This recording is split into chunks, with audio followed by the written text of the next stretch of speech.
Hello everyone, সবাই কেমন আছো? আশা করি সবাই খুব ভালো আছে আর আমিও খুব ভালো আছি। ভিডিওটা পোস্ট করতে একটু লেট হয়ে গেল, কারণ ভিডিওটা হচ্ছে পয়লা বৈশাখের দিন। তো পয়লা বৈশাখের দিন কী কী করলাম ছোট্ট একটা ভিডিওর মাধ্যমে তোমাদের সঙ্গে শেয়ার করব, কারণ কম বেশি ভিডিও না শেয়ার করলে আমার আবার ঘুম হয় না। তো যাই হোক, হালকা পাতলা স্নান টান করে একটু রেডি হয়ে নিয়েছি। যাব হলো আমাদের একটা জায়গায় ইনভাইট আছে। তো ওই যে বললাম যাব, তার জন্য তিনজনা রেডি হয়ে নিয়েছি। আর দেখো, যেখান দিয়ে যাচ্ছিলাম সেই পরিবেশটা দেখো। আর এইদিকে এসে দেখো রান্না বান্না এই বাড়িতে শুরু হয়ে গেছে। এখানে হলো মাটনের লাল লাল ঝোল। তো মাটনটা খুবই আমি পছন্দ করি। তোমরা হয়তো অনেকেই পছন্দ করো, কিন্তু আমি একটু বেশিই পছন্দ করি।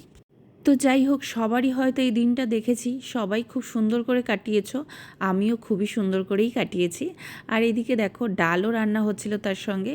খুব বেশি মেনু ছিল না, কারণ আমাদের এই কদিন ধরে প্রচুর খাওয়া দাওয়া চলছিল। তার আগের দিনও ছিল, তার আগের দিন ছিল, এবং তার পরের দিনও খাওয়া দাওয়া চলছিল। তো রান্নাবান্না তো চলবেই, আর ভালো মন্দ খাওয়ার পেছনে একটা রিজন থাকে। তো আজকে তো একটু স্পেশাল রিজন, তার জন্যই এত আয়োজন।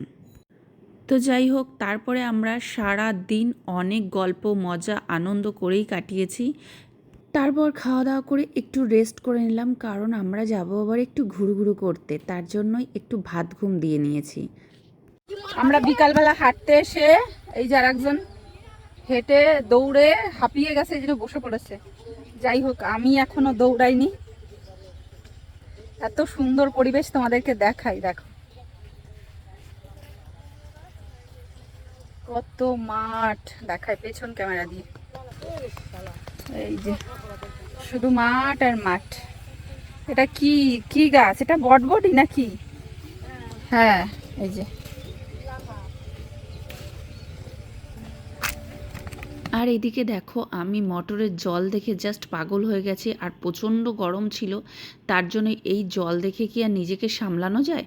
আমি তো গিয়ে ভিজেই গেছি। যাই হোক, জল নিয়ে বেশি একটু নাড়াচাড়া করা হয়ে গেছে, যার জন্য আমি পুরো ভিজে গেছি। কেমন লাগলো ভিডিওটা কমেন্ট করে অবশ্যই বলো।